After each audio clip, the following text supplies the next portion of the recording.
All right, welcome everyone. We're going to get started with the meeting of the Regional Transportation Commission. MJ.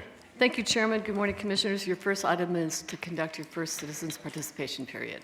This is the first time set aside for public comment. Anyone wishing to provide public comment before the Regional Transportation Commission on an item on today's agenda, please step forward to the microphone, state your name, spell your last name for the record, and please limit your comments to 3 minutes. Seeing none, we'll go ahead and close the first public comment period. I'll turn it back over to Ms. Maynard. Thanks, Chairman. Your next item is to approve the agenda. It's in order and ready for your approval. I'll entertain a motion. Motion approved. There's a motion to approve the agenda. All those in favor? Aye. Any opposed? Motion carries. Okay, and we'll move on to the CEO report. Angela, what's this slide doing here? Before we begin today's CEO report, I'm pleased to announce that our fantastic CEO, MJ Maynard, is now the chair of the American Public Transportation Association. This is an amazing recognition for her tremendous work nationally. I can tell you, I think I've said it before, that when I've gone to the APTA conference, she's a rock star amongst her peers and other transportation agencies. And so she's going to bring a wealth of knowledge as we navigate the future and continue to lead this agency, but also be leading all of the agencies across the country. So let's give her a round of applause.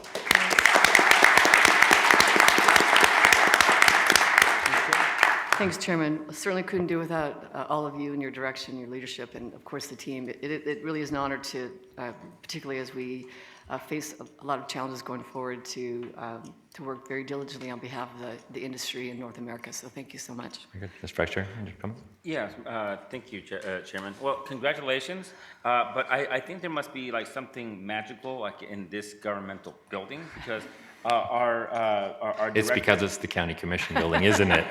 there must be something to it because, you know, we are the director of flood control. He is also, of course, the chair of his professional, national professional organization as well. So to find, you know, of the hundreds of... Maybe it's because it has, they both have such a tremendous board. I think that's what... I didn't think of that, but I was thinking like the rocks or something, right? Or, you know, the coffee or something, but yeah, maybe I'll just stop. All right. MJ. Okay, thanks. Okay, so we'll move on to the CEO report. So this month we are proud to work with the community partners to celebrate Biketoberfest 2024. Last weekend, the RTC kicked off the month of the celebration with their booth at First Friday. We also hosted a Learn to Ride clinic and a bike maintenance clinic. And then yesterday, we were thrilled to celebrate RTC's bike share expansion into East Las Vegas. With $142,000 more than that in federal funding secured by Congresswoman Dina Titus, we added 6 new stations and 37 new electric bikes to the bike share fleet. Along with the Congresswoman, we were joined by Southern Nevada Bicycle Coalition President Jennifer Grube and local artist Melody Gallegos, whose art is featured on the docks and station kiosk at the East Las Vegas Community Center. And it was pretty special because she grew up in East Las Vegas. I remembered when that community center was not there, and we're going to engage her to beautify other bike stations in the Las Vegas Valley. So it was a really great moment. And then over the next few weekends, we have even more exciting events planned, so make sure to visit rtcsnb.com, Biketoberfest 2024 for more details, or scan the QR code, or just call David Swallow, because he is our resident bike aficionado. Where's Sabrina? Sabrina, this is kind of a big deal. Hundreds of applicants from around the United States apply for this leadership program. She was accepted last year. She just graduated. I couldn't be more proud of her. I had to make sure that nobody is offering her a job when she goes and speaks on behalf of the RTC. It really is a significant achievement, and it reflects her dedication to enhancing her leadership. You know, we always have to prepare for the future and who is the next leader or leaders. She is, as a graduate of this leadership program, they're equipped to contribute to vital discussions and initiatives that promote sustainable practices, equity, and advancement in public transportation. So where is she? Sabrina, stand up, take a, there she is.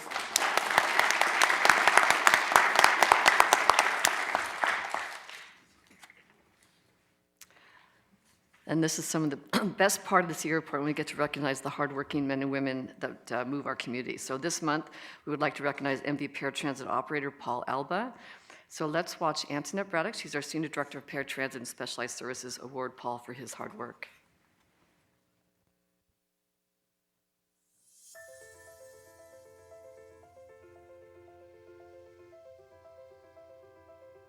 Thank you, MJ. Today, I'm honored to highlight an outstanding MV paratransit operator, Paul Alba.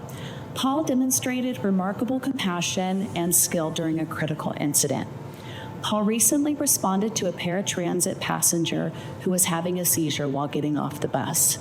Thanks to Paul's awareness, he acted quickly to ensure the customer did not fall and that they were able to place him safely. Paul helped monitor the customer and provide care until help arrived.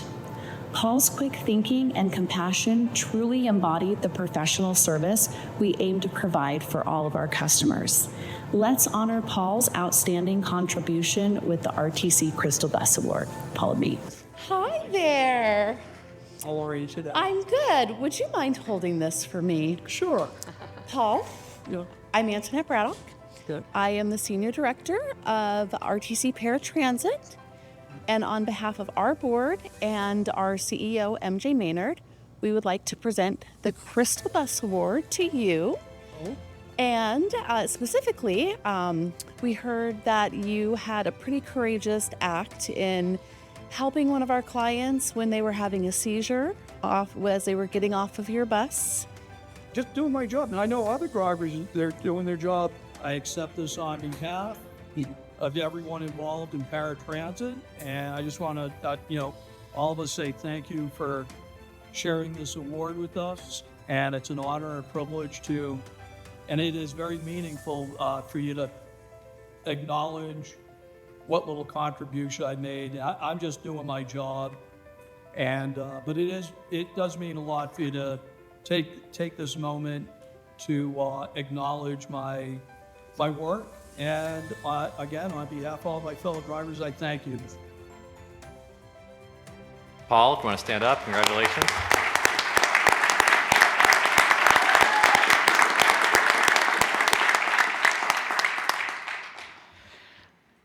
Paul, you do more than just a little contribution. So thank you so much for all that you do.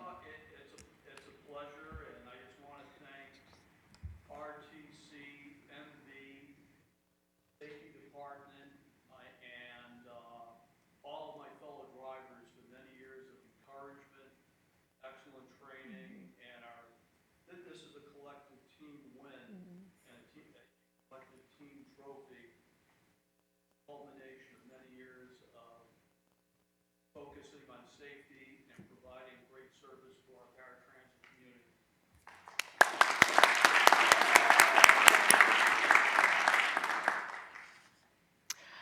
Okay, we get to do this again. Next, we would like to recognize Transdev bus operator Hadia Ali.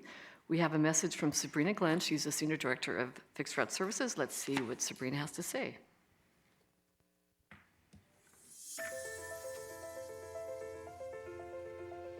Thank you, MJ. Today I'm here to recognize an outstanding Transdev bus operator.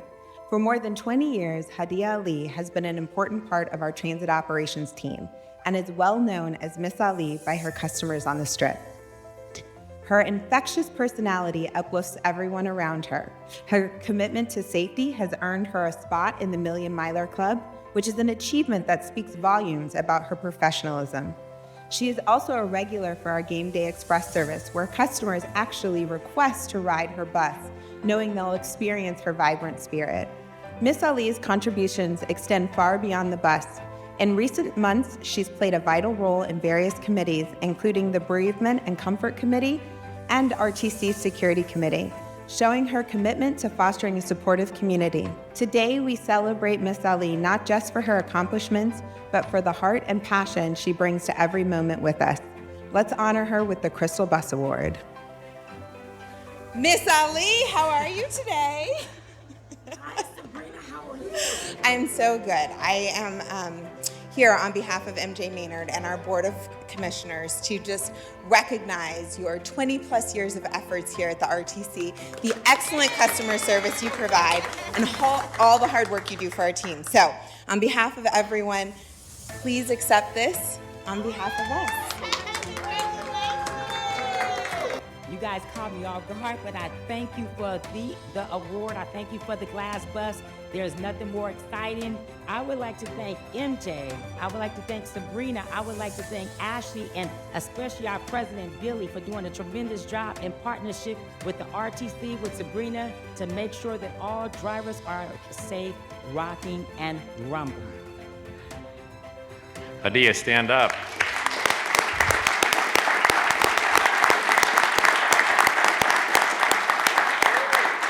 I think I need to go ride your bus sometime. Sounds pretty rocking. So, Commissioner, we'll have Paul and Hadia come on down. Let's take a photo with our RTC Board of Commissioners.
The best.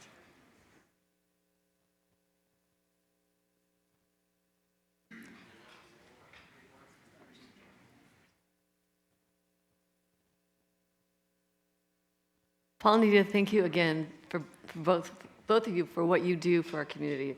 It's amazing.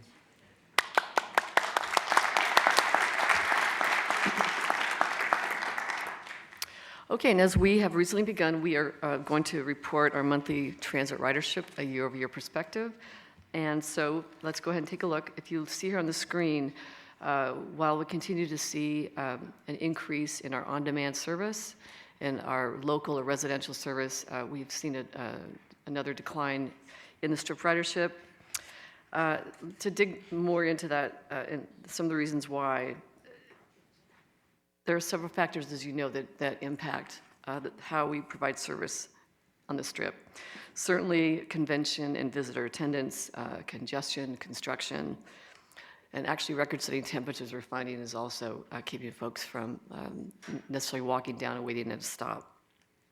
We also believe that discontinuing our Transit Ambassador program, and this is something that we did as a result of the pandemic when we were looking to make internal cuts. It was a program where we had previously had transit ambassadors staff on the Strip to help tourists navigate our public transit system. It's something that I think we may look at with your approval when we prepare our budget next year to bring back in some form, because we do think that we're missing opportunities without having staff to assist a new face every 3 days on how to operate and use public transit, as well as to help increase the dwell time. And so we'll continue to work with TransDev, with the operators and our staff to look at where we can find improvement, and we'll keep you apprised. So next, I'm going to turn it over to Alan Hayes. There he is. Alan Hayes is our Senior Director of Facilities and Transit Amenities, and he's going to provide an update to you on our transit or bus shelter program. MJ, and good morning, members of the board. Alan Hayes, Senior Director of Facilities and Transit Amenities. I'm here today to give you a presentation on a state of the system updates for the Transit Amenities Department. Okay, currently there are 3,744 bus stops in the system. 2,330 of these stops have amenities. And amenities can be defined as a trash can, a bench, or a shelter. Of the 2,300, we have 1,767 shelters in our system right now. In the last 5 years, we have invested over $45 million in infrastructure and capital. This is got to do with $29 million of upgrades to shelters, infrastructure to move stops behind and further away from roadways, increasing safety, and also additional upgrades to lighting.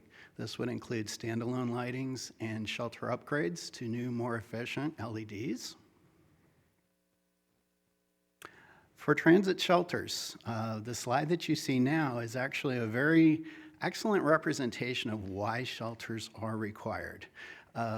So if you look at the picture on the left, that would be what you'd normally see for a transit shelter. During our 2022 heat mapping study, we actually had access to thermal imaging, and we were able to take a picture of the same shelter, but with a thermal camera. So as you can see, the areas around the shelter that are in the brighter colors are heat that goes up to 128 degrees. Areas beneath the shelter are lower, and this provides a lot of needed reprise from the sun, especially in these high heat conditions. Also, one of the upgrades that we have had is we have introduced the slimline shelters. Slimline shelters are very important. We actually use these in areas where space is extremely limited. There's a lot of older communities that are only sidewalk access. Normal shelter is not able to be installed at these locations. As you can see on the slide on the right, the slimline is a perfect fit. It sits up against a wall, still on the sidewalk, but it still meets ADA compliance by allowing 48 inches of clearance for accessibility past it. It also provides layers of security at night. As you can see, the lighting is a vast upgrade over what could be a dark area. So for lighting upgrades, one of the big things that we have done recently is put in standalone lighting. This is a solar-powered lighting option. This option is excellent to install in areas of low ambient lighting, especially areas that have recently been impacted by theft of copper for our street lighting. And unfortunately, on our solar-powered shelters, we've had a rash of battery thefts. So the standalone is an additional option and a layer of security and safety. This way, we're able to continue to light the areas.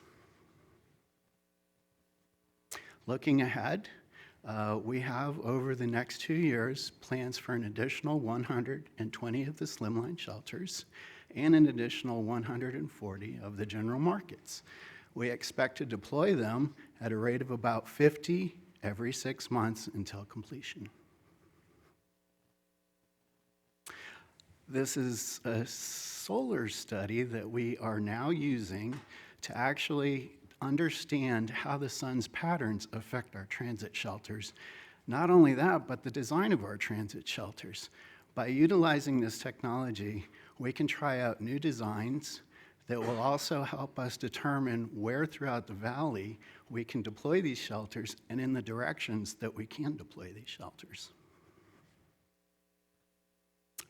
So, thank you. I would also like to, at this time, thank the Transit Amenities Department for all the work that they do, and our cleaning contractors, American Graffiti and Silver State.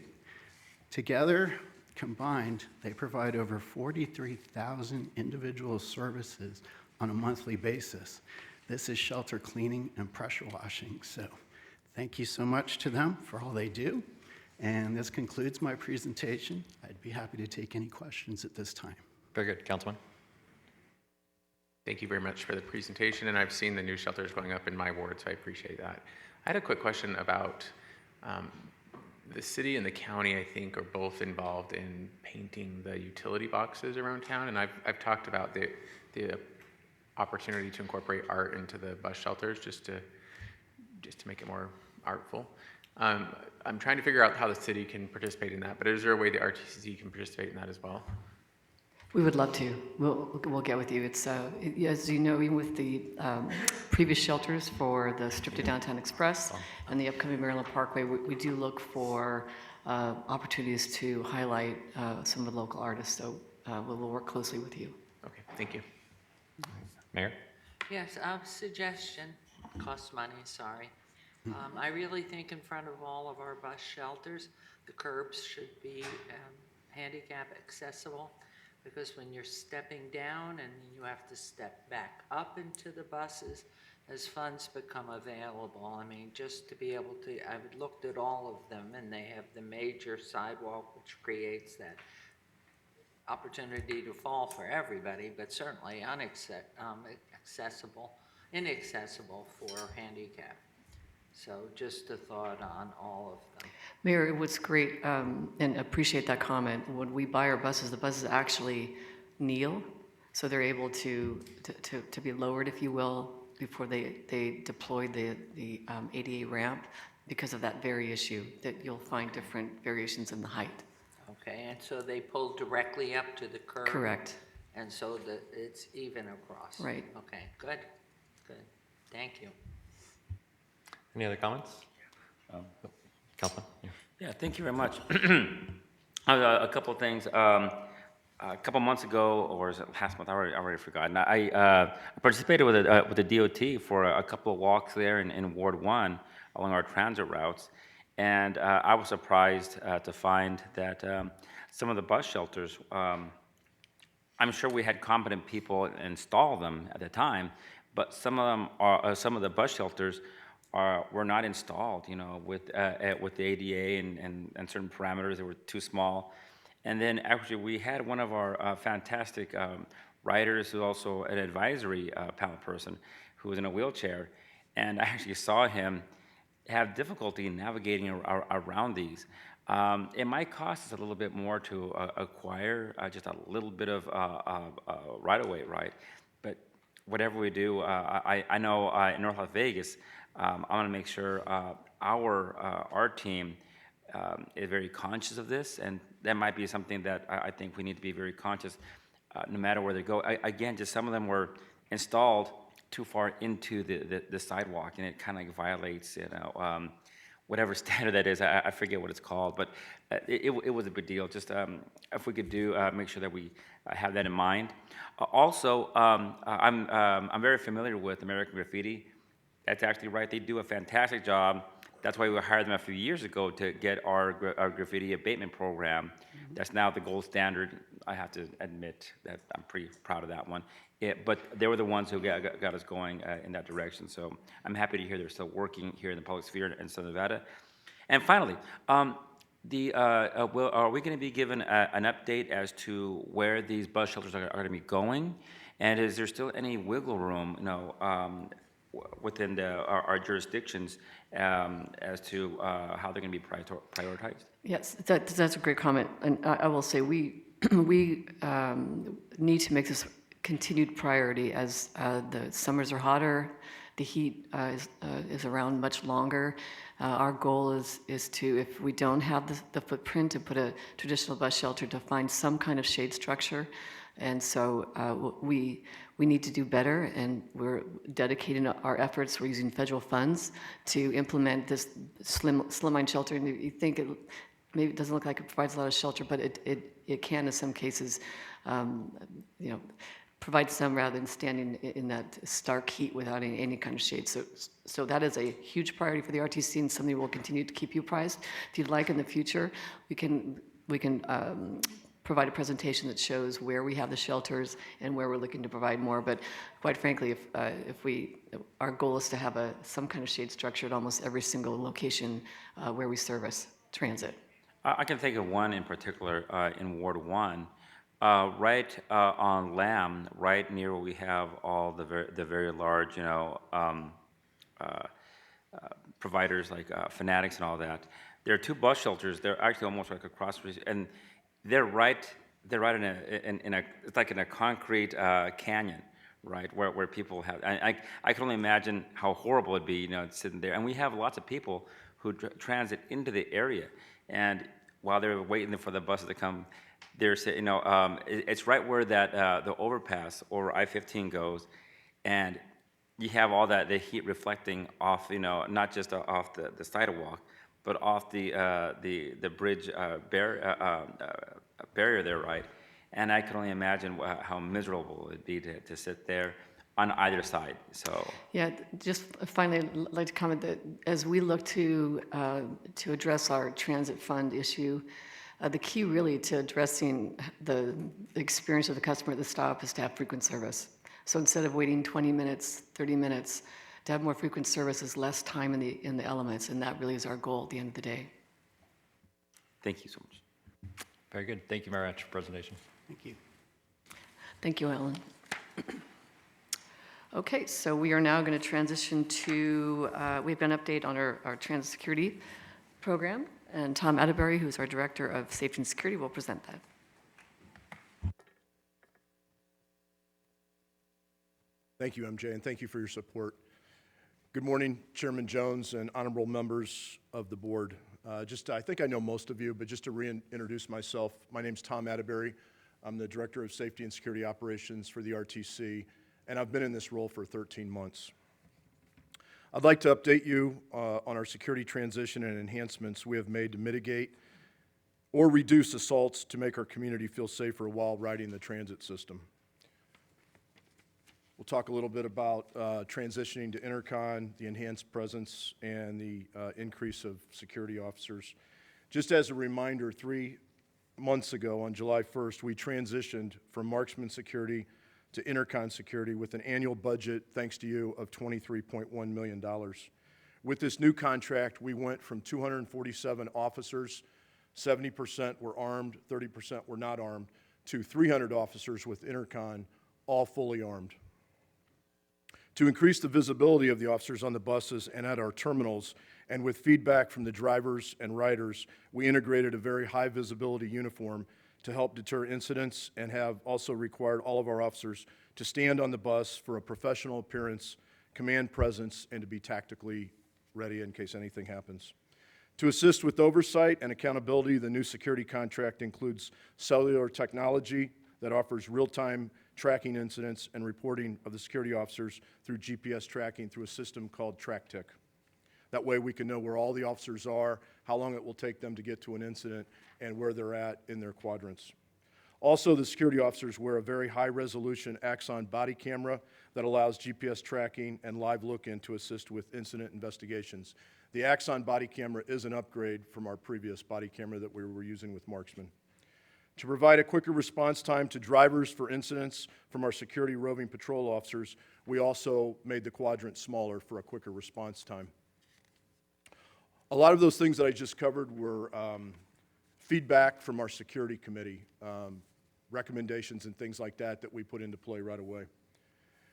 So now I want to talk a little bit about passenger-on-passenger assaults. And just for clarification and just to be very clear, today the numbers that I'm going to give you and the statistics I'm going to give you are for physical assaults, actually when contact was made with somebody, physical assaults. So passenger-on-passenger assaults decreased by 40% from fiscal year 23 to fiscal year 24. That's a pretty significant decrease, 40%. We went from 166 passenger-on-passenger physical assaults in fiscal year 23 down to 99 in fiscal year 24. While we're transporting over 52 million folks in the southern Nevada area, it is hard to predict when and where an incident will occur. However, the safety and security team places an emphasis on assigning security officers to ride the routes and have reported issues from both the drivers and our passengers to deter and mitigate crime. We take all of this information and use it on a weekly basis and make adjustment of our deployment of officers, kind of like a police department does with CompStat, where they see high crime areas. We do the same thing with input from the drivers and the community and deploy our officers to those hot spots. Now I want to talk a little bit about the definition of a physical assault as defined by the Federal Transit Administration National Transit Database and give you an update on that. Again, to be clear, the numbers that I'm giving you today are for physical assaults. We have been following Federal Transit Administration guidelines and reporting physical assaults. The National Transit Database defines an assault on a transit worker in which the attack involves physical contact with the transit worker. This could include any physical contact with the victim from the attacker's body, a weapon, a projectile, or other item. Basically, if somebody was hit, slapped, kicked, stabbed, shot, or spit on is also a physical assault. The RTC has followed FTA's directive and always has reported physical assaults. Starting in January, just this past January of 2024, the RTC also began reporting non-physical assaults to the FTA. A non-physical assault includes verbal threats, intimidation, and harassment against transit workers. So physical assault, there's contact made. Non-physical assault, verbal. Either way, whether it's a physical assault or a non-physical assault, we take that data and we deploy our officers to the areas of concern. Now I'd like to cover a little bit on passenger on operator assaults. Overall, passenger on operator assaults are down by 26% from fiscal year 23 to fiscal year 24. We went from 35 down to 26. Even though one assault is concerning, we attribute much of this reduction to the proactive security deployments and the drivers proactively de-escalating incidents. Now I'm going to cover a little bit on removals and trespassing. In FY23, removal incidents were at 102,328. For fiscal year 24, removals increased by 1.3% to 103,690. From July of 24 until September of 24, basically the first 3 months of the new fiscal year that we're in now, intercon security removals are at 42,806. We project removals to increase to over 171,000 for FY25. Fiscal year 23 trespasses were at 195. For fiscal year 24, trespasses increased 172% to 531. So between the two fiscal years for trespassing, we went from 195 to 531. That's a pretty big increase. From July of 24 until September of 24, intercon security has trespassed 120 people. So the takeaway from all of that is we do not believe in bad behavior on our buses, and we've come up with a more robust security posture. Ridership has increased while assaults have decreased. That's a very unique trend and a positive trend. However, we have to stay vigilant, and we cannot get complacent to protect our riders and our drivers. The Security Committee, which when I talk about layering our security posture, it's the human element, and then it's also the technology. The Security Committee plays a vital role in our security. As a reminder, going all the way back to November of 2022, drivers, Marksman Security, MV, Keolis Management, and the RTC came together to create the Security Committee. Each month, the committee meets to discuss officer deployments, security concern strategies to mitigate incidents throughout the transit system. 1 year ago, I started chairing the Security Committee, and we continue to discuss innovative ways to make a positive impact on the transit system. Through collaboration, I have developed trust, credibility, and a one team, one fight mentality approach to our committee. We take the input back. There's a lot of good spirited discussion going on every month, but we listen to what the drivers, the union has to say. We've got members from my team on it. We have members from TransDev on the committee. We have members from Intercon on the committee. There are eyes and ears out there on the street. They can bring back to us what they're seeing, what we're doing well, what we're not doing well, and we can quickly pivot and make changes to protect the drivers and the riders in the community. The committee was instrumental in letting RTC know what they felt was needed for a new security contractor to be able to deter incidents from occurring on the transit system. In addition, the committee reviewed the new quadrants, providing feedback, approved the change of a quicker response for security. So now we'll talk a little bit about technology, and thanks for your financial support on this so we can implement these needed changes. The nano devices. In June of 2024, the RTC was the first transit agency in the United States to officially launch the nano panic buttons on all the buses. The panic buttons are used off the bus. They're not to be used when they're on the bus, they're to be used off the bus. When an operator needs immediate assistance from security. When pressed, the nano button, which is GPS-based, simultaneously alerts security dispatch, our bus operations center, our security rovers, and our security area commanders. This allows a quicker response time to an incident. As of today, we've had 10 activations. So since June, we've responded on 10 of these incidents. 2 of them have been for critical medical incidents that a driver was having. So they pressed the button, got EMS there, and helped them. The other 8 incidents were off the bus. We found this tool to be effective off the bus when a driver needs assistance. Again, we're the first transit agency in the country to use this, and I was just at the APTA conference last week, and several other agencies from around the country are interested in mirroring us and going with the nano device. So thank you again for your support on that so we can implement it. Through you, Mr. Chairman, I mean, this is a terrific report.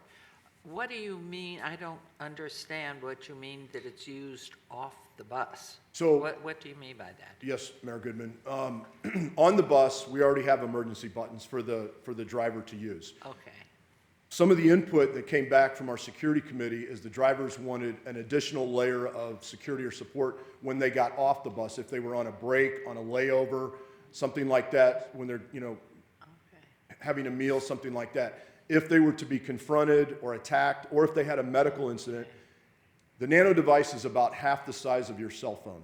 It's very lightweight, it's got a button on it, you can push it, and it sends a GPS signal every 10 seconds continuously to our dispatch, to our security folks, and it knows exactly where that person's at. So it just basically gives the rider an additional layer of security when they're off the bus. Okay, but if I may, through you, Mr. Chairman, each driver has access to this button on the bus where he or she is seated. That's correct. Okay. That's correct. And we hardwired over 400 buses for the nano device. It's like a plug-in. It's like plugging in your cell phone.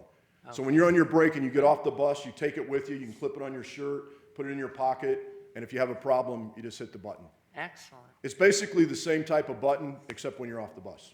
Excellent. Thank you. You're welcome. Zero Eyes. In April of 2024, the RTC launched Zero Eyes. This technology, unlike nano devices, which is GPS-based, Zero Eyes is based on artificial intelligence, and it detects if someone is brandishing a firearm in a threatening manner at one of our RTC facilities. Last week, the RTC was awarded the Innovation Award through APTA for this initiative. We're the first agency in the country to fully use the Zero Eyes technology. And the thing I like about the Zero Eyes technology, it's not 100% artificial intelligence based. After the cameras pick it up, it goes to a human element in the Zero Eyes Operations Center, and they have retired law enforcement professionals or special forces, retired military people that actually look at the image and determine, is it a fake gun, is it a real gun, is it a police officer and it's not a threat, or is it somebody brandishing a gun getting ready to do like a school shooting or a church type shooting, things like that. So it's been very productive since we've had it.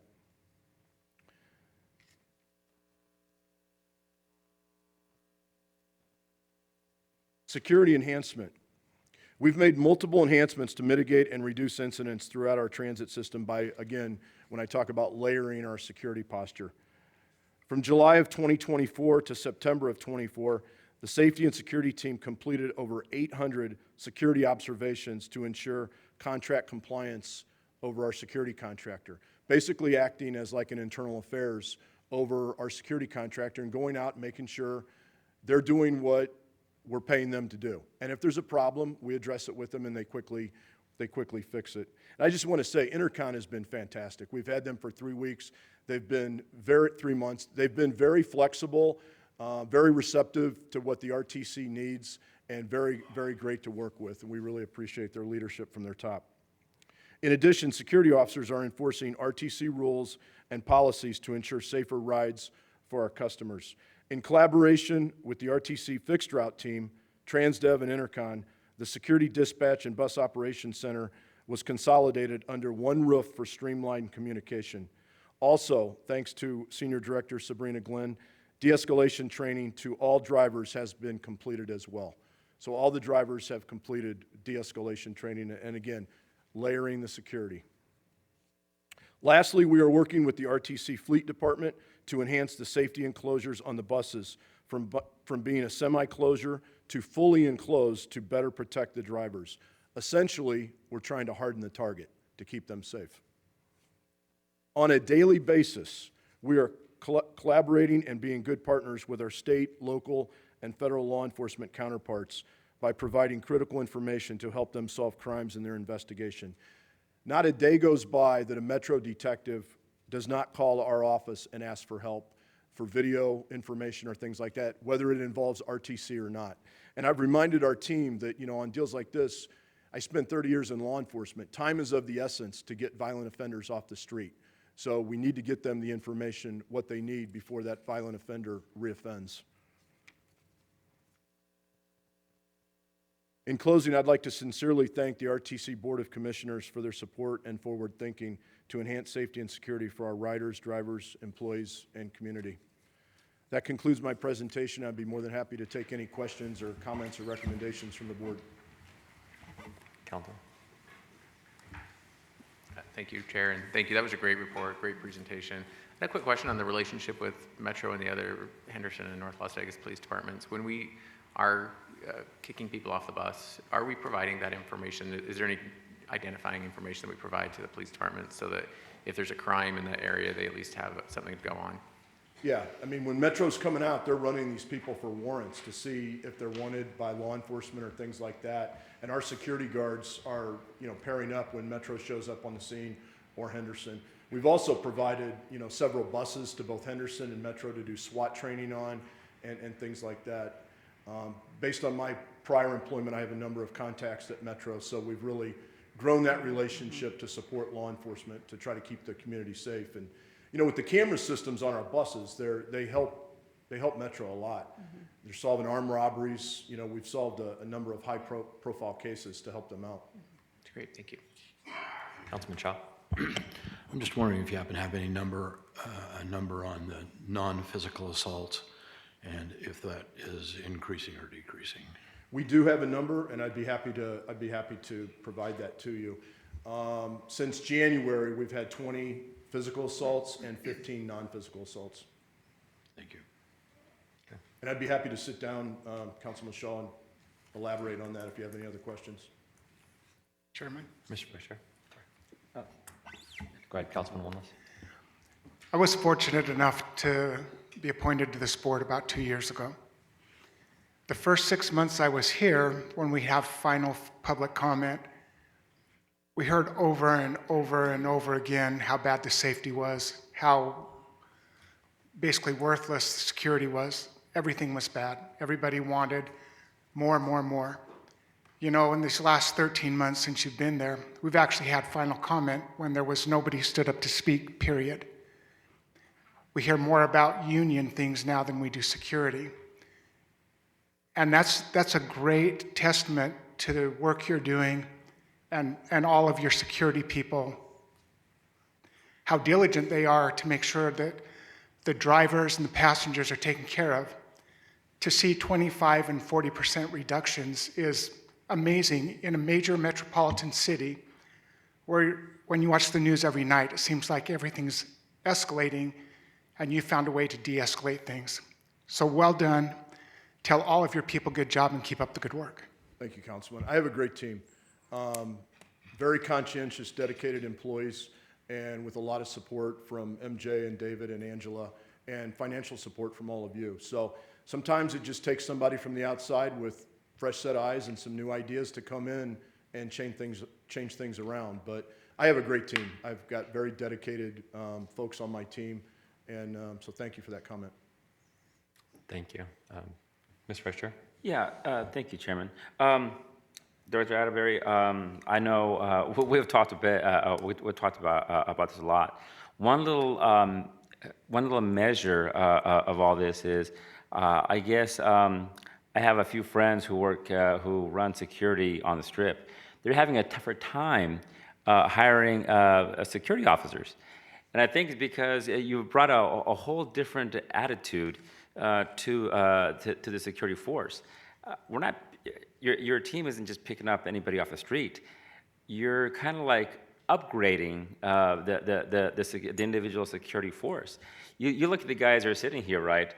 They're a lot different than not to denigrate the last security team, but these guys, these men and women that you have now, well, they're a different breed, and I think that happens to be a lot with the entire new attitude that you brought. It's kind of funny. I think the councilman he pretty much previewed what I was going to say in the fact that the entire security team reflects your professionalism. And so I'm really happy that you've come on and you've brought that entire attitude of put together. Put together is, I don't know if that's a quality of being put together. You're put together, and now the security team is very much put together. I also wanted to comment, I see your team everywhere. Now, I don't know if this is a North Las Vegas thing, but I see your team everywhere in North Las Vegas. Well, they're responding, they're going, they take pictures of, from what I can tell, they're actually being proactive as well. I've seen that your officers get out and they document things that are happening around our bus stops. And when I asked one, I said, oh, well, I'm actually making a report because this might be a problem in the future. I don't think we ever had a security team that ever did anything like that. And so I'm very happy that, again, you brought a whole new level of professionalism. Your security officers, this is not just like a job for them. They're taking it pretty serious. And I'm very happy to say that. I do have one question, and this is probably for our council.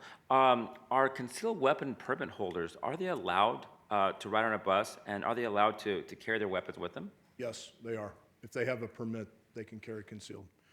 Okay. And with Zero Eyes, we were very careful about that and very sensitive to not infringe on anyone's Second Amendment rights. I mean, with my background with ATF, I mean, I dealt with that for 26 years. So people have a right to bear arms as long as they're not not prohibited or anything like that. But our security guards are cognizant of that and very careful. Fantastic. Yeah, I'm happy to hear that. How about edged weapons? Now, I don't want you to, of course, reveal anything, any trade secrets, right?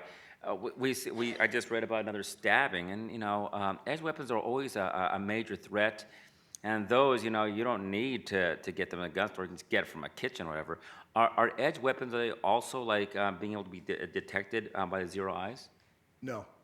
No, the only thing that Zero Eyes picks up on is the diagram or the shape of a firearm in a threatening manner. So it's not even gonna pick up a gun if it's in a holster under somebody's jacket or things like that. It's basically based on like a school shooting scenario where somebody pulls up in a car, pops their trunk, gets out a AR-15 or AK-47, and they're walking in a threatening manner. It picks that up right away. But we've also had, a couple incidents where it's picked up on toy guns, kid waving a toy gun in the air, or an officer with an air gun, a long air gun, a Metro officer, it picked up on that. So it alerted us, but it didn't call 911, which means the system is working.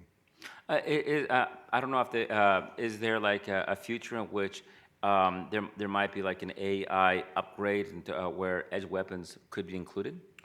It could be, but personally I'm not aware of that. Okay. Yeah.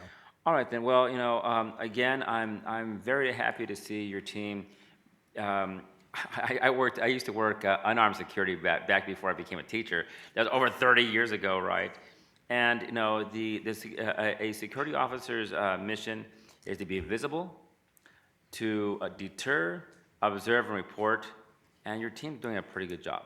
They're doing a good job of helping the citizens as well. We've gotten a lot of compliments over the last 3 months of them, giving directions to people from out of town and helping the disabled and things like that. So, my manager, Judy Lopez, and I go out on a weekly basis and meet with the security officers and, tell them they have to operate at a high level. They're in a very visible position, and we owe it to the riders and we owe it to the drivers and the people visiting.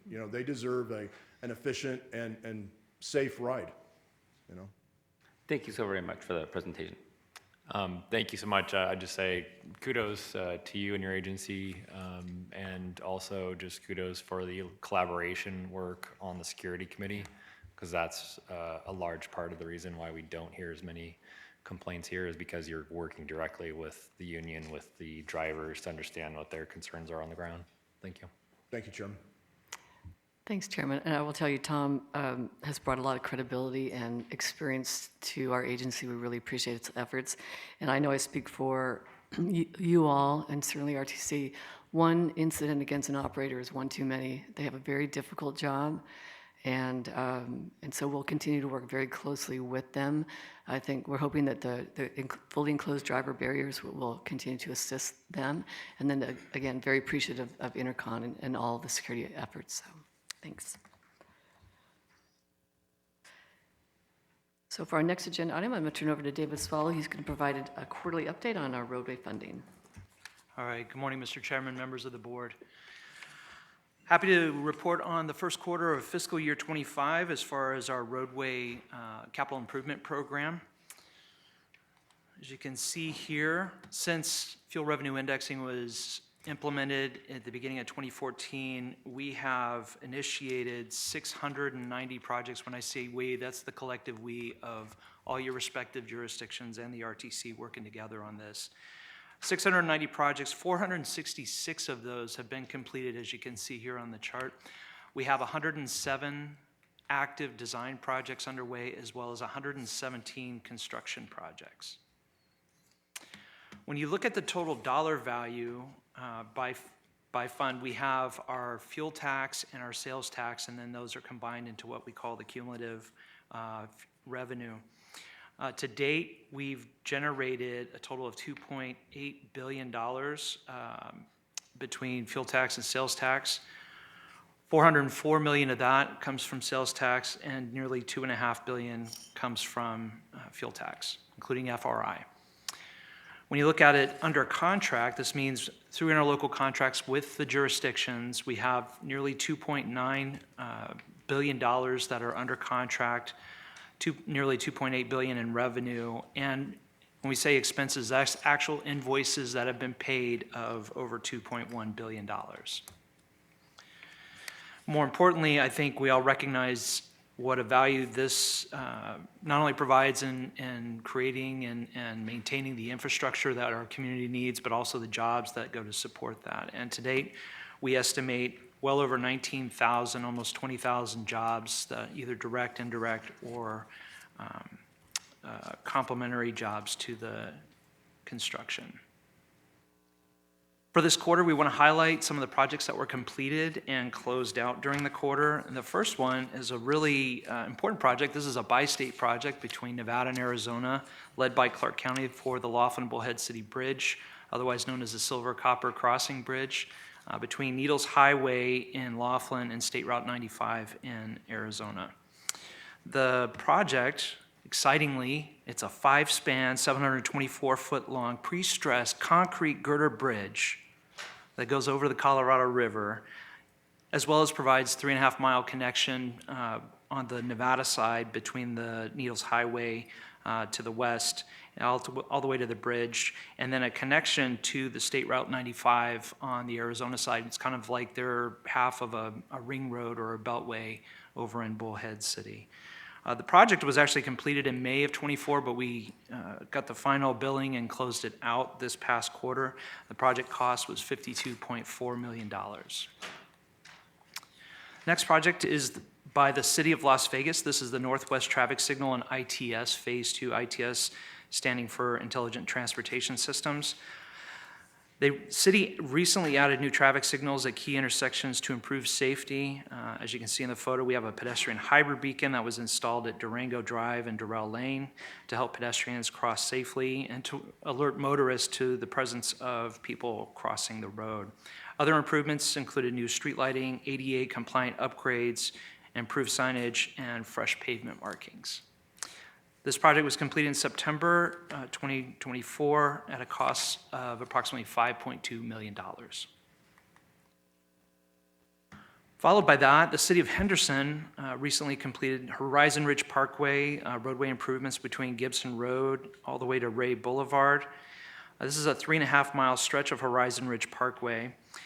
Some sections received new asphalt while others were fully reconstructed. The 4-way stop at Paradise Hills was converted into a roundabout, as you see in the photo, and also included sidewalks, curb ramps to improve ADA accessibility.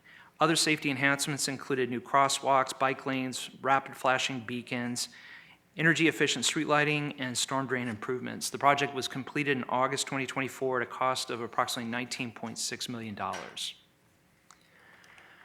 The City of North Las Vegas had the Alexander Road project between Simmons and North 5th Street.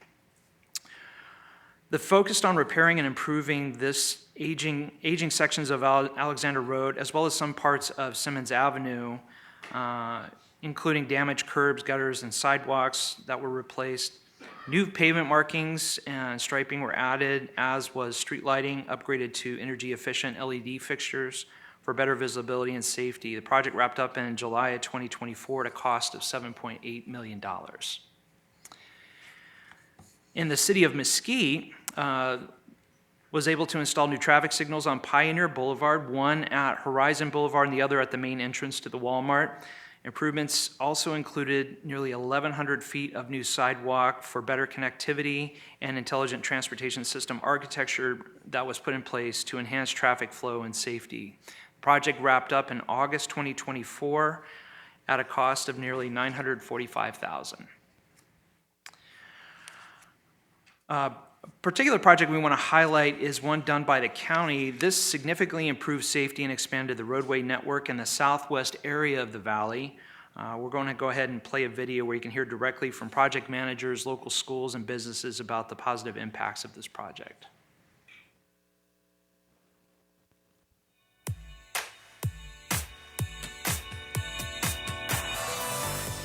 Roadways are one of the most important aspects of infrastructure within a community. They're basically the veins of a community. Cactus Avenue is the only arterial that transcends from the east to the west. So it's the only interconnection that we have on the south end of Blue Diamond. Project improvements including basically completing 2 lanes in each direction on Cactus from Fort Apache to Buffalo, included a new bridge across the wash that prevented access for the communities and now connects them. We also added an additional new traffic signal at Cactus and Buffalo that allows for safer motorists and pedestrian access at that location. The addition of bike lanes in both directions allows for better access for the community to the local schools in the area. We had additional street lighting that went along the entire corridor to provide additional pedestrian safety and bicycle safety as well. This completes Cactus Avenue, 2 lanes in each direction, all the way from Fort Apache all the way to the east at Spencer. This construction has allowed our street to widen. We now have a bike lane. We have a median in the middle that has allowed it for the safety of our families to use the crosswalks. We have shoulder area. The street is much more wider and safe for our families considering with all of the traffic that we have. We are grateful to have Cactus Avenue connect the east and the west side of the valley. Our students from Henderson and US Summerline can now access our studio using Cactus. And I just wanted to say thank you to the county commissioners and RTC. Our school in particular has benefited because the intersection at Cactus and Buffalo was an uncontrolled intersection before. Now there's a stoplight that the kids are able to use to get more safely to school when they're heading north up to Gunderson. We also have the new pedestrian bridge that was put for the Tenaya Paseo across the Rush Channel. That's been a huge game changer for our kids to be able to get to and from school safely. We just wanted to say thank you so much. So the importance of this road is that it will interconnect. It connects the east and the west on the south end of the valley. It is critical because we're trying to allow for growth in the future.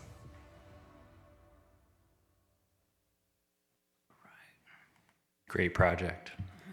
Indeed. All great projects, but yes. Speaking of great projects, these are the other ones that were completed by Clark County, the City of Las Vegas, and the City of Henderson this past quarter. We could go through all these, but I know we've gone through quite a bit this morning. Just for everybody, please stay informed. You know, the RTC works closely with your respective agencies to make sure we have all the projects on our seeingorangenv.com website. If you don't have access to the website, you can always feel free to call about a particular project at 702-928-CONE or 2663, where we keep this updated not only with the publicly funded projects, but any information that we have from the utilities, private development, we also include on the Seeing Orange website. So I encourage everyone to take advantage of this resource. With that, I'd be happy to answer any questions. Thank you, Mr. Mullen. Councilman Wanless? When you come from a little city in a very large county, sometimes you seem to be forgotten. And when your median age, because your retirement community is north of 60 years old, sometimes the people who drive around your community don't have the same reflexes or nerves they used to. The places that you've put the last 3 streetlights in Mesquite, were all critical. One was up in Sun City on Falcon Ridge Parkway, and these two on Pioneer. These intersections are dangerous. They have a very high volume of traffic. And coming from the city of Mesquite, I can tell you without your help, we would have a hard time affording these. So thank you very, very much. Very good. Councilman Shaw. Thank you for the presentation. It's very good. I'm going to climb back on my soapbox for this committee. Climb on. If you look at the total dollars under contract by fund, you'll notice that our fuel revenue is about 90% of that income. If you go to the next slide and it says total dollars under contract, since 2018, our revenue has not met what we have spent on construction. What that means is we're filling that gap with bonding. We're borrowing money. If fuel indexing does not pass, that revenue is going to go down. And that also means that our ability to fund these construction projects, which we now have planned into the future for 2 or 3 years, will not be there.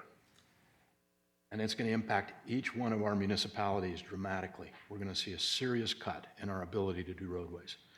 So once again, we all have to get on board. It's not looking real positive right now for that, but without that, we're going to be in serious trouble. So. Mayor. Thank you, through you. Please call our governor. Please call the governor and bring this back. We're already paying fuel revenue tax. We've gotten used to it for how many years, I know, and it won't hurt us more than it's been hurting us all this time, and such good is done with those dollars, and it's beyond good. It is necessary. So thank you for doing that, Mr. Councilman. Very good. And I will say ditto to all that. Not only will we have to cancel road projects, but also other projects, as we've talked about, like flood control, that combined funds for those types of projects will get immeasurably more expensive if they don't have access to RTC funds for other types of construction projects that we do in other contexts. Thank you. Yes to all of that. We, as you know, we're working very diligently to move forward the continuation of indexing fuel tax, and we'll keep you apprised. So you've recently asked us about how we're communicating to our customers with regard to the upcoming second F1 race. And so I first want to let, as you're aware, maybe not everyone in the audience is aware, but we work really, really closely with Clark County, certainly RTC staff, F1 staff, Clark County, the LVCVA, and all of the partners that are involved in producing an event of this magnitude.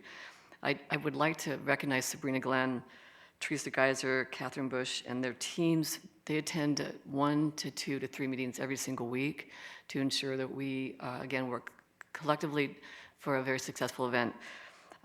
But I want to turn over now to Angela Castro, our Deputy CEO. We'll come back to you in December with a full report on F1. But this is, I think we've been asked, what did you learn the first event? This year, are we doing anything differently? How can we better communicate to our customers? So I'll turn over to Angela. Thank you, MJ.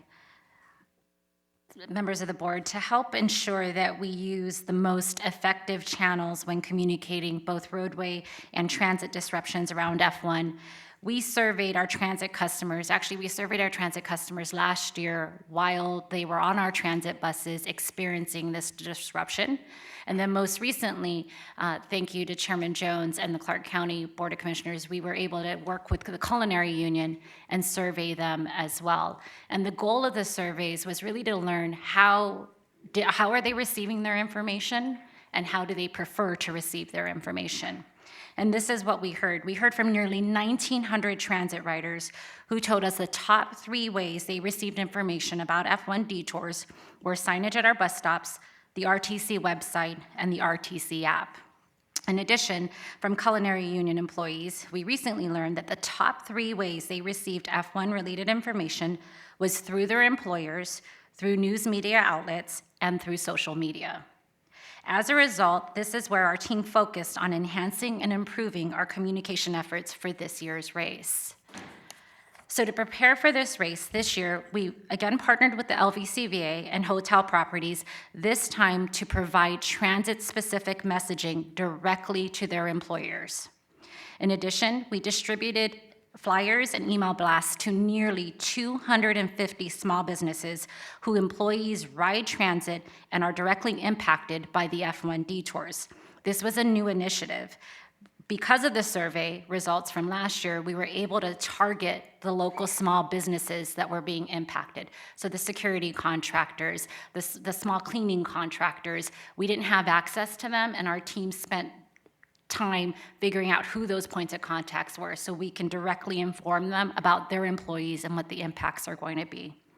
We also partnered with F1 on their biweekly press release to now include transit-specific related information that is distributed to over 70 local, print, online, and broadcast contacts.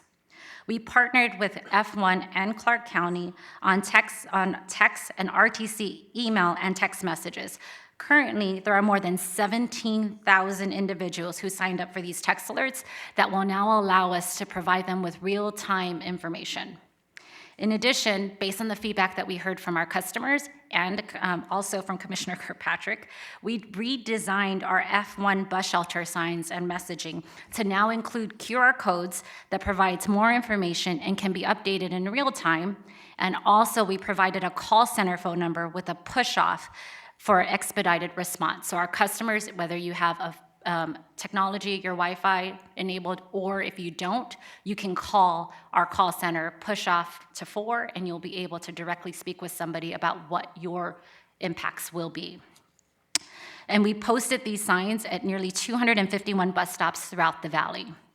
In addition, again, based on feedback we received from our transit riders, we converted our call center to 24/7 to better reflect the service that we provide.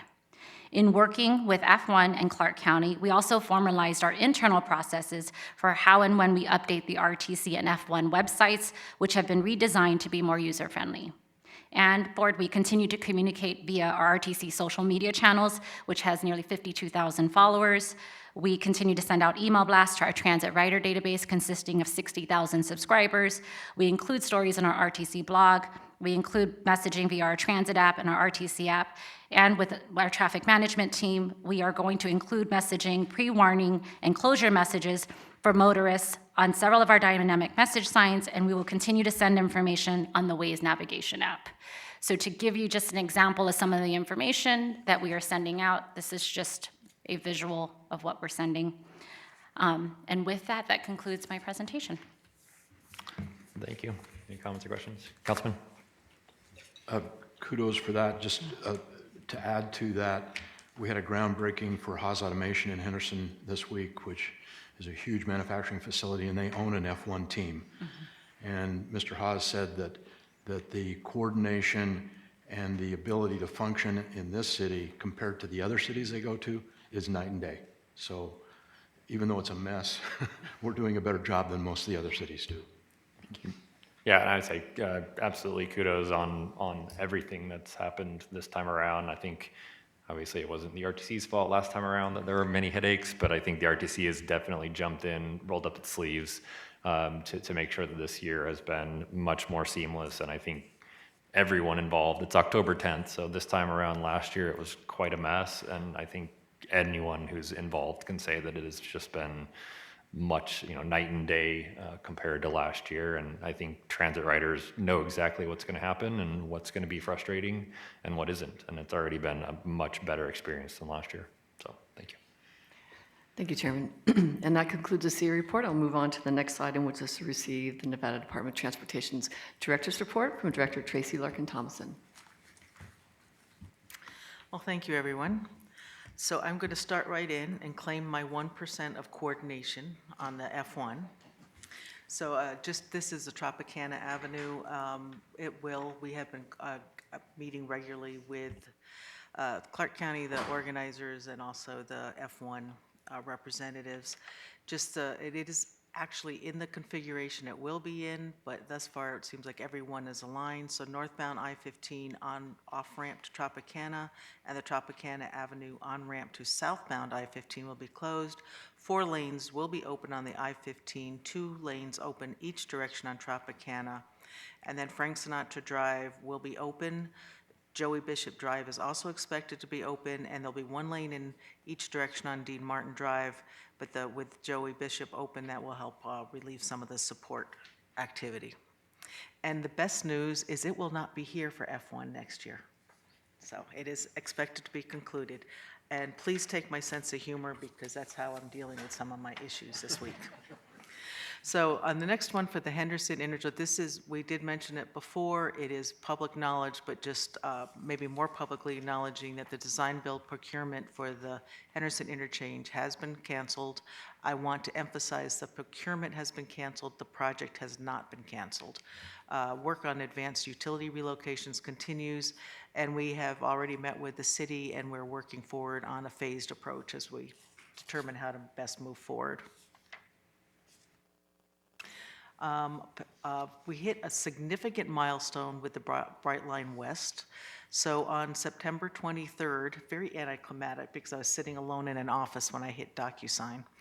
But we concluded the agreement between the Federal Rail Administration and the recipient agreement with NDOT for $3.5 billion.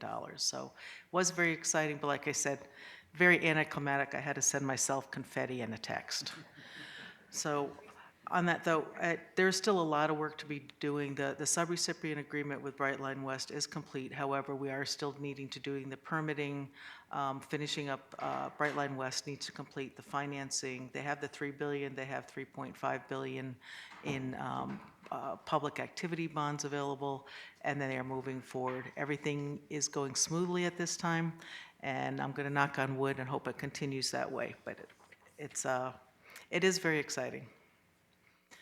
Now, on the next one, this is just really more for awareness, but I know it's a very keen issue really across the state. So in the last 3 months, you can see literally in July, August, and September, we have had battery fires that have greatly impacted the traveling public in our state and also commerce going through. So of course, everyone is very aware of the one here in southern Nevada on the I-15 northbound from Los Angeles coming up here where it shut down the interstate for 48 hours. And then in August, just a few weeks later, we had a semi-truck crashed on I-80. It was just outside of the border on California, but again caused a shutdown in northern Nevada for 14 hours. And then just recently, a few weeks ago, we had over 18 hours shut on US 95 when it was shut just south of Mercury.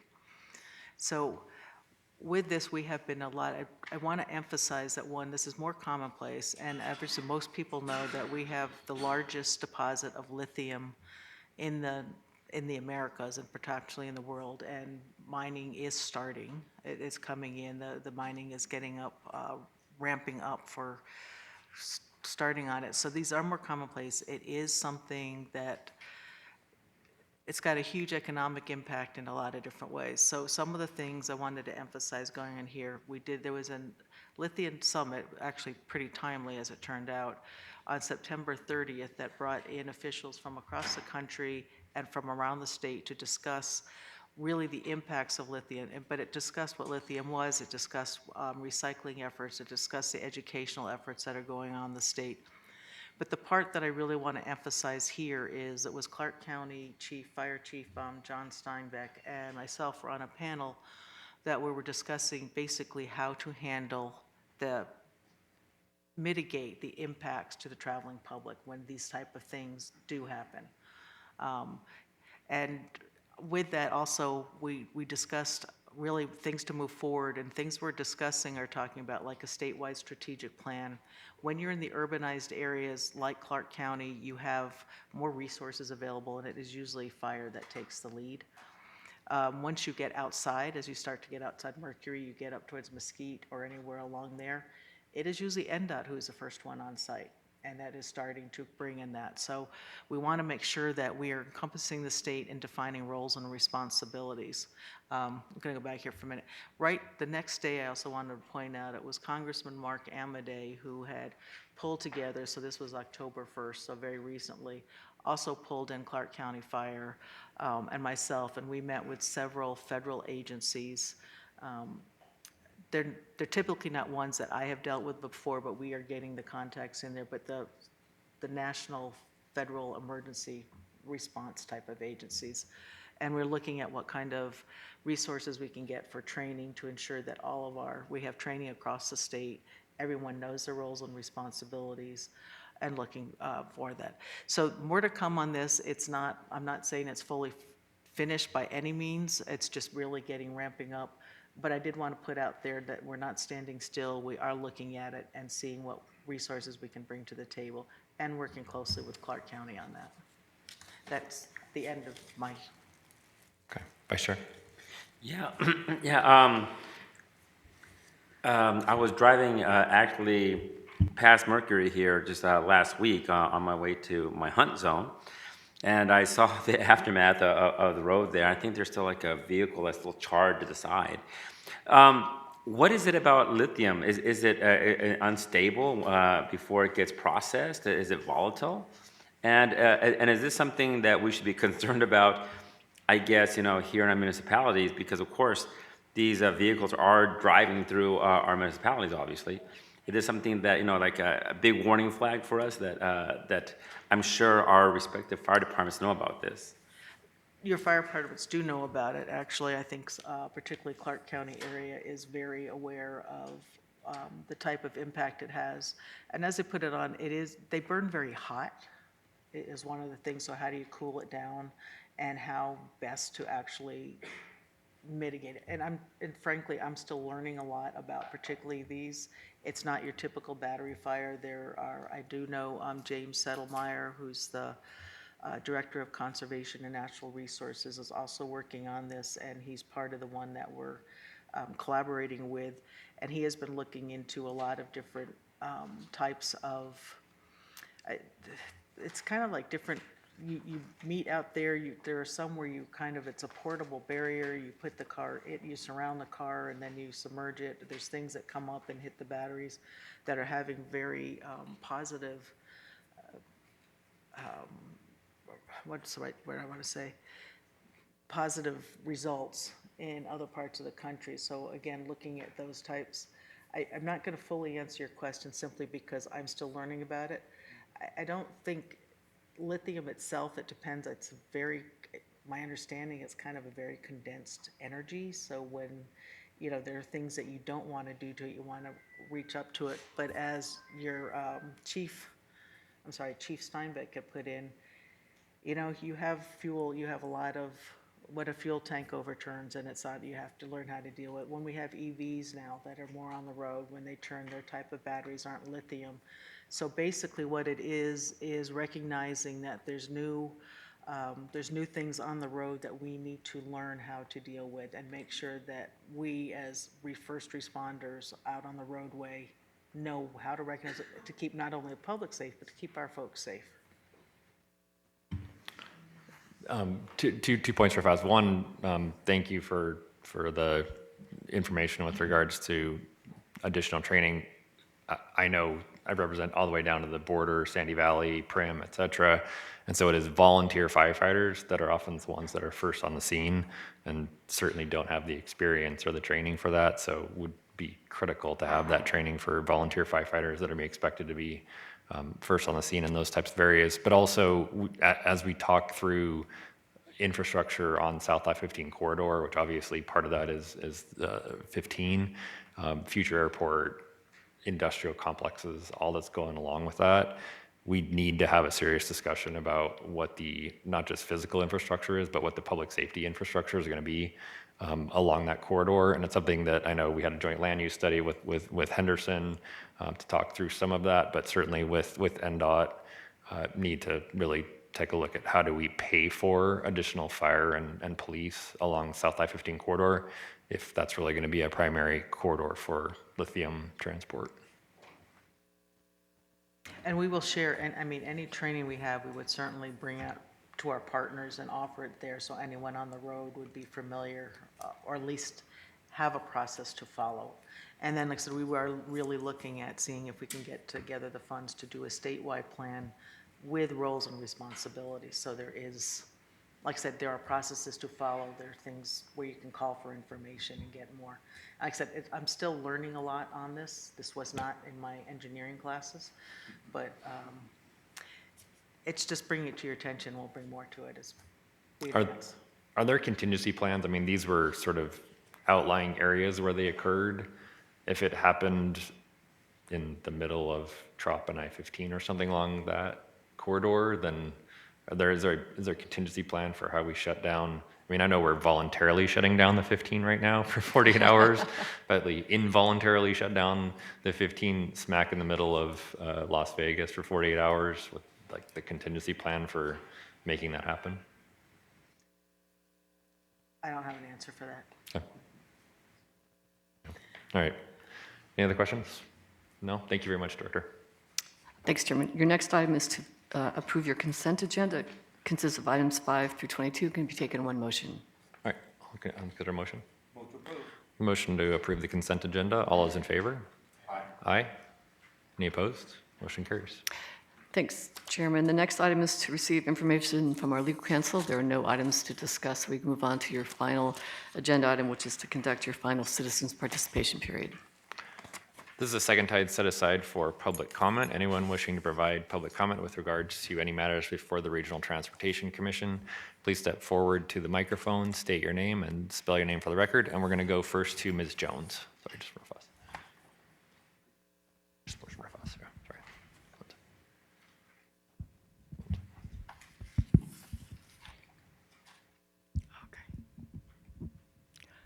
Good morning. My name is Shelley, S-H-E-L-L-E-Y, Jones, J-O-N-E-S. And I want to voice my opinion on my nightmare that I had yesterday. I had called and made a reservation to go to my doctor's yesterday morning at 7:30. I had called at 7:16 to find out what happened to my ride. UServe was supposed to pick me up at 6:30. I found out when I called that I was put back into the system. Therefore, those people that failed to call me to notify me was unexcusable. It's also unexcusable when a person makes an appointment time, they expect to be there, no different than you. No different. So I'm very irritated. Not only did I miss my doctor's appointment in the morning, but I missed another appointment where I was forced to wait on a bus for somebody because we were 20 minutes early and we weren't that far away from my destination for my appointment. And I had to use the ladies' room on top of it, which does not help me. But you people need to take into consideration that when blind people make an appointment, you need to make sure that we're there on time. Because if it was you, you would definitely make sure you were there on time. I'm not going to wait 6 months to get another doctor's appointment. Thank God I can schedule my second appointment for next week or the week after. But that's very unexcusable. Shame on you for allowing things like that to happen. However, I do like the bus system because a lot of drivers are very professional that I've come across. And I like the drivers for the Silver Ride. And I do like a lot of the drivers with UServe. Unfortunately, yesterday was the only time, and I hope it doesn't happen to me again. But I do like the drivers. They are professional. But again, you people need to pay for their gas and their maintenance because they're using their own vehicles.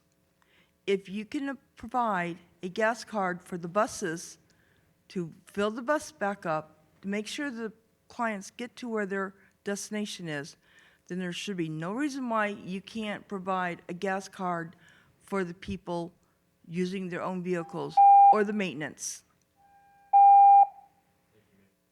Thank you, Ms. Jones. We're sorry to hear about your experience, and we'll certainly follow up with you. The bus system does work. To be part of the solution, not the problem. Have a great day. You too. All right. Oh, I'm sorry. I got one more over here. My name is Sandra. Daniel is my legal name now. I was the Jones. That's my main name. Paratransit lost my marriage license, and so now I'm a Jones. And I had 2 accidents. One was when I got on the bus, I had to pay for it, and I was on a pass. And it took me like 3 weeks before I got my pass. Second incident was at 200 Lewis Street going to the blind center. They took me, the wrong person. That's funny.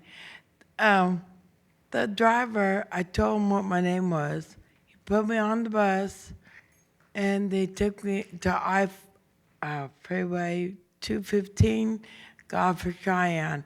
Got a call from dispatch. He got the wrong person on the bus. Then he dropped me off at the blind center. Then I had to go all the way back to get the person at 200 Lewis Street where I was. That's crazy. And the other thing is, I shouldn't have to wait so long to get a pass after the driver didn't look at his manifest. He should look at it that I was on a pass. I shouldn't have to pay for it. And they have to pay attention to who they're picking up instead of picking up the wrong person and then find out later I'm the wrong person. It's ridiculous. And the other person had to wait all that time for the driver to come and get him.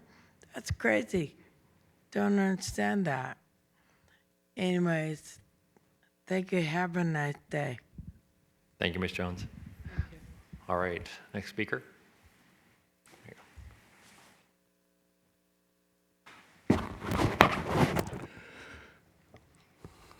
I'll be all right. Good morning. My name is Ron Williams, W-I-L-L-I-A-M-S. I'm ATU, Local 1637, Executive Board Member. First of all, I want to commend RTC, MJ and her team for letting us be hands-on with you, more hands-on with you. Also, I want to commend TransDev and Ashley and Aaron for also letting us be more hands-on in the decisions that are made every day. That was the good part. Now here comes the bad part. My brothers and sisters at the IBMF, which is AKA Simmons Yard, have not been paid their money. They need their money for their PTO. They need money for their vacation, the mechanics and the drivers. Just like we teamed up with them, we want y'all to team up with us to help us get our money. The ATU is spending too much money for money that's supposed to be already given to these drivers. And then it irks my skin when I look to my left when I'm in the yard and I see MV vans all over the place. It's like we're being robbed and the next door neighbor's waving at us. Can you please help us get these? We need to get these drivers their money back. Because when MV had the contract, these guys worked hard for them. Now they need to get their 40 acres and their mule.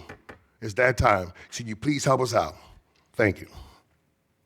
Thank you, Mr. Williams. Commissioner, staff, Dennis Hennessy, everybody knows me. It's going to be a hodgepodge items today. I'm going to start with the reason you didn't get security complaints for all that time. I had to work Thursdays. I was the one that came up and complained about security. However, I wish I could tell you today that security is getting better. I don't have a whole lot of interaction on the routes I'm doing now, but when I do need security and I call our BOC, I don't get a call back for 30 to 45 minutes. Brianna's going to fix that. It's going to take some time, but the security issue is resolved by the time I get a call back from radio. I want to mention what Ron just talked about. MV sitting here. You guys are ready to have the same problem When the contract's up, if MV doesn't get the paratransit contract, you're going to have a whole slew of paratransit drivers that don't get paid their accrued PTO and vacation. We've got 600 some odd drivers from the Simmons Yard that work for MV that are still waiting on money. What I really want to talk about today is the condition of our fleet. I'm a first-hand driver. I could tell you from a driver's perspective, but the vehicles we're driving right now are unsafe and poor. The numbers of buses that we have in the graveyard, so to speak, because lack of parts, buses not being out. I relieve a guy every day of the week, or 1 day a week, every week, who comes out of the yard at 1 o'clock in the morning. I relieve him, work till 8 o'clock at night. The guy that relieves me works till midnight. That bus is on the road for 20 hours. That's wrong. That's just wrong. We've got parts that are being fixed with rolled up pieces of tape for a switch, with nails to keep a window in. Is Transdev not spending money? I know it's RTC that pays for all the parts. Is Transdev not spending the money because they're investing all their money in liquidated damages? Is that what the issue is? We've got buses sitting in the graveyard. I saw MJ out with a group of people a month ago going through the graveyard or the boneyard over at Sunset. The buses that my brothers and sisters are operating over at the Simmons Yard, you got airbags blowing. It's unsafe for a driver to be in them.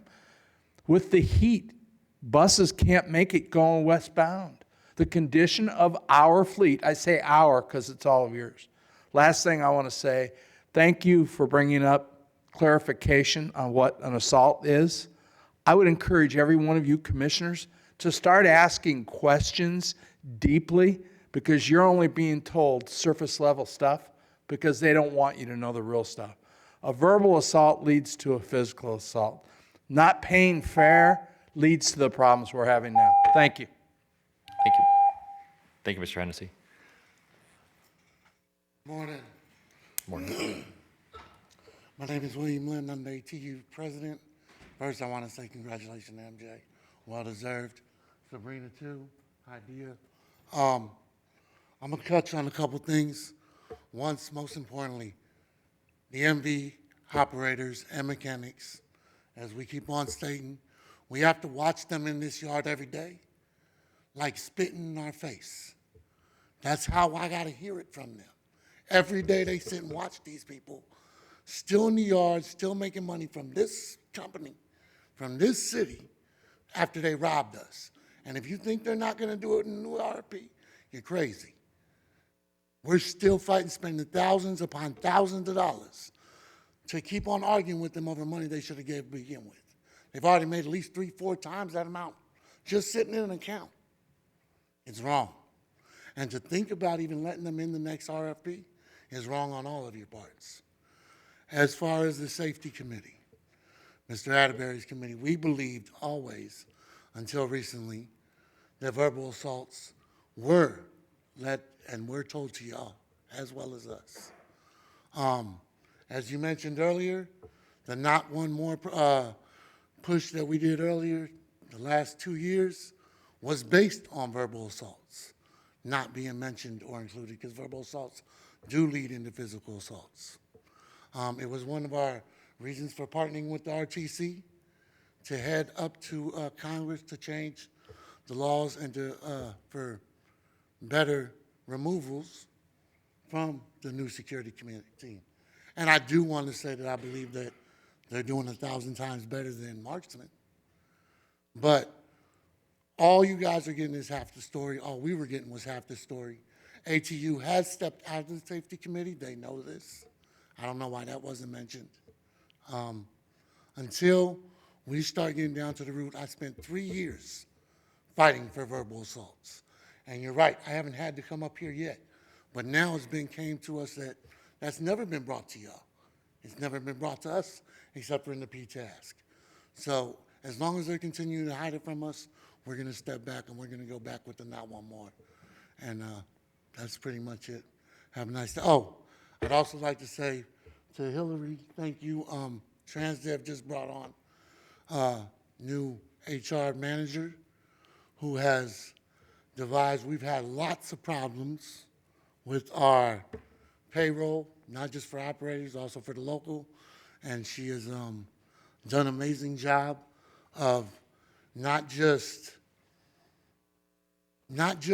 coming up with answers to the question, but she jumped right in, made no excuses for the problems before. Thank you. Thank you, Mr. Lynn. Good morning, Commissioner Board. My name is Francesca Parker. I'm an operator for TransDev, operator out of Simmons Yard, former ATU shop steward. My concern today is with the new extension to the 113 Las Vegas Boulevard route. I work early morning. I come in at 3:30 in the morning, and I'm there till 1:30 p.m. On the way down to the new Amazon Speedway extension, it's dark, very dark. The security, I love Intercom. They are much better than who we had before because they are more concerned about us drivers than the last company. But they were told to get off on Stewart. Now, Stewart is nowhere near Craig and Las Vegas Boulevard. We have to worry about sleepers on our bus once we hit Nellis. I'll make an announcement. If you don't work out here, get off now. But they have to call in and to ask permission to continue en route with us in a dark area when we do have sleepers on our bus. We as women are more concerned than probably the men are because nobody's gonna, say anything to them. So what I do, I see a sleeper on my bus, I literally go all the way back to the BTC before I say anything. Because I'm a woman, so why would I want to be out here in the dark area with a man telling him to get off the bus? So I think that Intercom should be able to go with us a little further in them dark times, in the night, as well as wee hours in the morning when it's dark, because it's really, really unsafe for us to be continuing en route, and we may have a couple of sleepers on that route going out there with us. But other than that, I really love that Amazon, my daughter works at Amazon, and they appreciate having that bus because a lot of them was walking 2 miles to get to work.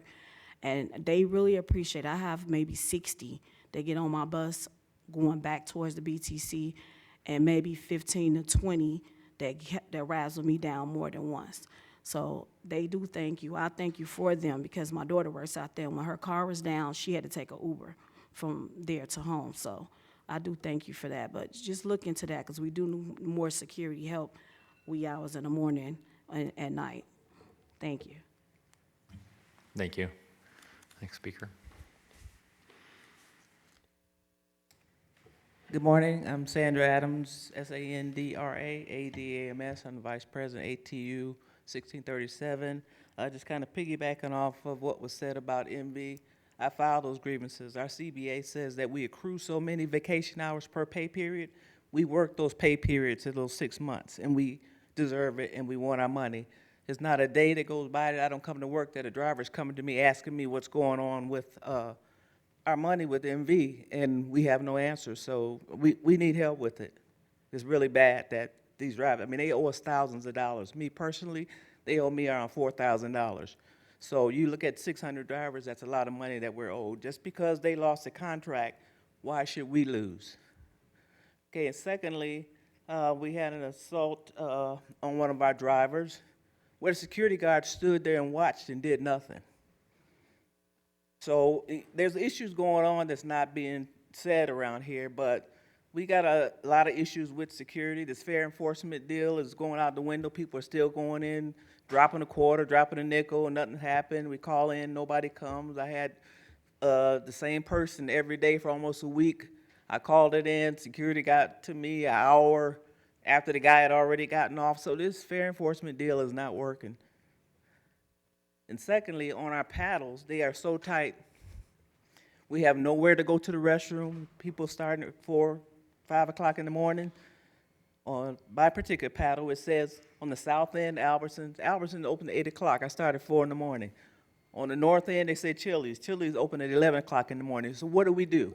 They're sending out texts saying, don't stop here to go to the restroom. So what do? I mean, it's hard, especially on the ladies, so someone needs to help us with this. I remember Mr. Barone, he talked about us getting together and going to these different places and trying to get the okay for us to use, or we could donate tissue or whatever to help our drivers, but we need to get something going to help us be able to do that. I mean, we drive all day long, we don't have lunch, we don't get breaks, if we don't get to the end on time, we're in trouble. So somebody needs to consider the drivers. Thank you. Thank you, Ms. Adams. Hello, Ashley Cole, C-O-L-E. I am the new area general manager overseeing the TransDev project for both locations. So I just wanted to touch on a few things that we have, comments from our operators here. I want to say congratulations to MJ as well. But I have been here about 60, 70 days, and I am dedicated 100% to addressing the concerns that our employees have. RTC has entrusted us with this project, and it's our responsibility to run this service and make sure that our employees are happy when they come to work and we increase our morale. And I am implementing a new team here that is 100% dedicated to a driver-centric and employee-centric service. We will bring to realization and reality the image and the vision that RTC has for this service. That's first. Second, as it relates to the vehicles, we are conducting a very detailed audit on the things that are impacting our vehicles, and we are partnering with RTC. This is not new news. We're not hiding from the fact that we have changes and changes that we need to implement to better our service, and we also are not hiding from the fact that we broke the trust with our employees, and we're here today to let you know that we're not hiding from that, and we are going to take a front seat with that approach. We have been partnering with ATU, RTC, and taking a front seat in front of the operators and all employees. So I just wanted to make sure that you guys heard from us directly, and thank you guys again for your time. Thank you. Thank you very much.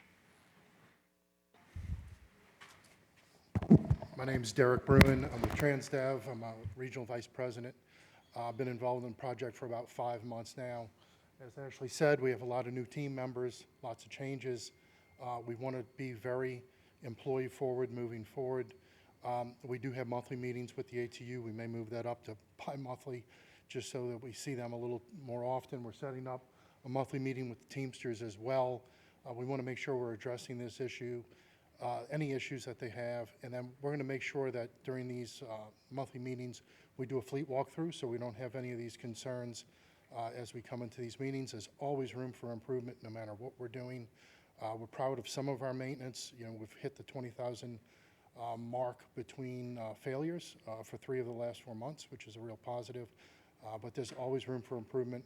And to Ashley's point, we are doing a fleet audit to make sure that we have the necessary available vehicles, because y'all have lots of parties in this town, and it creates some havoc, but it's a great opportunity for us to show our skill set. So we're always here for you. Thank you very much. Anyone else wishing to provide public comment? Seeing none, we'll go ahead and close public comment, and we are adjourned. Thank you very much.